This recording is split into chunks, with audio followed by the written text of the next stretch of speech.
We'll begin by discussing the historiography of Cardinal Paul Cullen. Historians have been divided in assessing Cardinal Paul Cullen's character, his Irishness, and his legacy. This is illustrated in the writings of his contemporaries to more recent writers such as Bowen, Larkin, Rafferty, and Keogh. This essay contends that ultimately Cullen was a pragmatist, and as Rafferty states, his, quote, primary concern was for the advancement of the Catholic Church in Ireland, and he was prepared to align himself with whatever political institutions best served the interests of the Church. Cullen was sent to Rome to the Propaganda Fide College to study for the priesthood.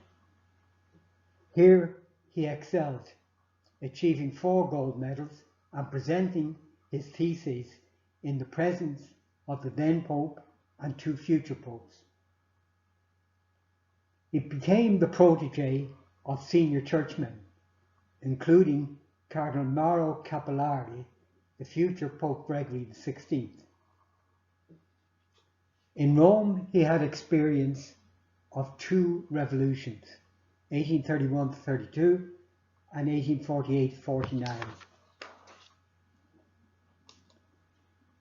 He was appointed as Archbishop of Armagh an apostolic delegate, apparently with his reluctant acquiescence, in 1850. His brief was to reform the administration and practices of the chaotic Irish Church, and his accreditation as apostolic delegate denoted the full backing of the Pope and the Curia. This greatly assisted him in reforming the Church. Later, he moved to Dublin as Archbishop, and in 1866 he became Cardinal and Primate of Ireland.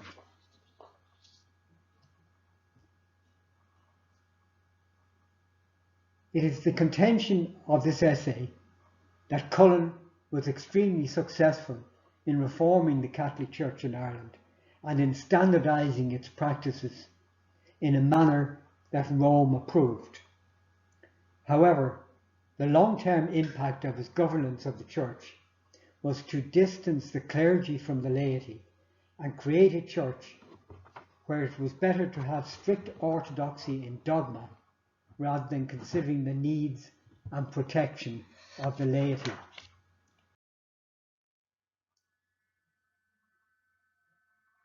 Now, what Emmett Larkin called the devotional revolution will be discussed. Archbishop Cullen called the Synod of Thurles in 1850 to reform the Church. The Synod passed a decree that future meetings of the bishops would be synodic, where he, as apostolic delegate, would set the agenda and chair the meetings. This gave him power over the hierarchy and ensured he would be able to implement his reforms.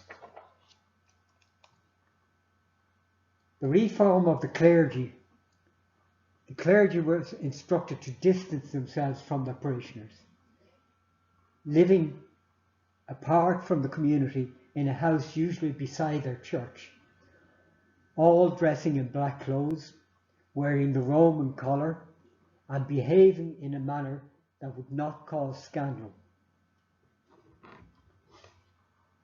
He also reformed church practices.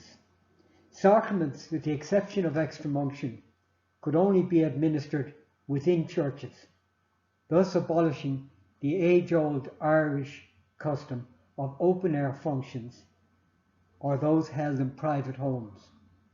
This was a major break with Irish traditions. To change the ancient pagan practices, there was to be a move towards more veneration of the saints and to Marian devotion. This latter was helped by reported apparitions of Mary at Lourdes and later at Knock and Fatima.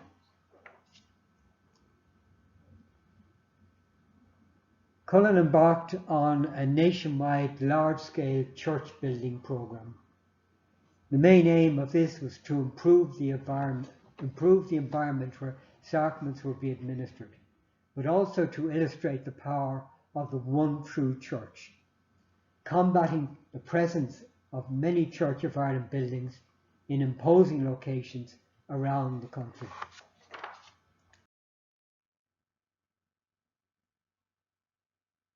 Archbishop Cullen considered education to be one of the most important facets of his work. He ignored the state system of primary education and eventually succeeded in setting up and controlling a Catholic-governed, Catholics-only system, a system that continues up to today, despite many political attempts at reform. He was instrumental in the founding of the Catholic University, with the aim of a separate third-level education for Catholics. Although not very successful until the 1880s, it was aided at that time by becoming the Royal University of Ireland, with permission to grant secular degrees. Because of his distrust of the Maynooth Seminary, Archbishop Cullen was determined to set up a seminary for the Dublin diocese. He founded Holy Cross College, Clonmel, in 1854, and this became a bastion of Roman conservative training for priests. Cullen had mixed feelings about political movements. He distrusted nationalist groups, but he was prepared to persuade Irish MPs to support the Liberals in government when it suited him.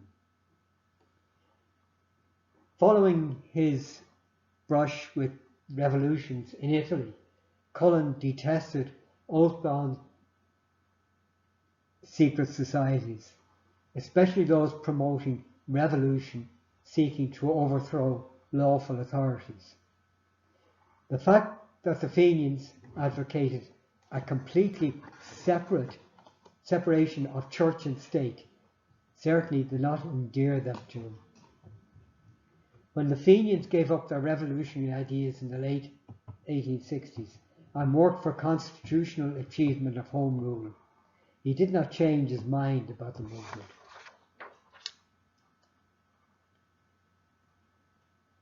Cullen, throughout his period as Archbishop and Cardinal, at no stage ever gave an opinion supporting the Home Rule movement. He had a fear of the return to power in Ireland of the Protestant ascendancy in the event of Ireland having its own parliament. He was ambivalent about the movement and used it only when it would help his aims for the Catholic Church. Again, the pragmatism of Cullen in furthering the needs of the Catholic Church governed his relationship with the British government. He was prepared to deal with them to gain what he wanted, despite his dislike of the English.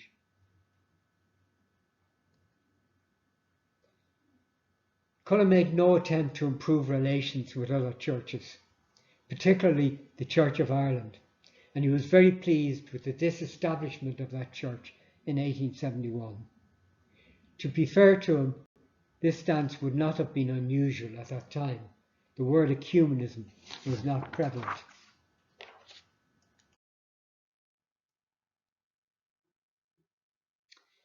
Again, Cullen's legacy was mixed.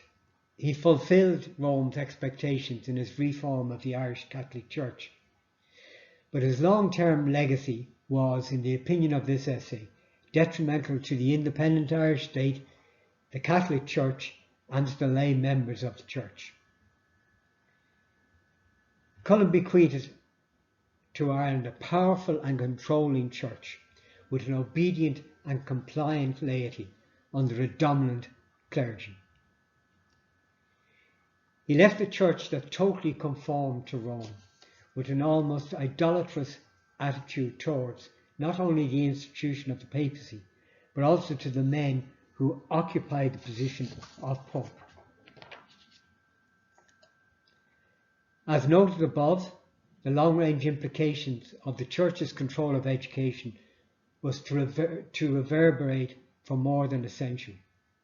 The separate education of Catholics from other religions would have implications for both North and South. The biggest damage done to the Church and to the psychological well-being of its laity was the cold, forbidding, sin-based teachings of the Church. The emphasis on, particularly, anything relating to the sin of sex and the role of women was enormously damaging to society. The elevation of the clergy and hierarchy to a position of power and dominance contributed to the abuses that pervaded the Catholic Church, only revealed to the public in recent years. The role of the Church in attempting to protect the institution at any cost, at the expense of the victim, led to the contraction of the Church in recent years. Thus, it is the contention of this presentation that Cullen's religion and politics were taken from Rome.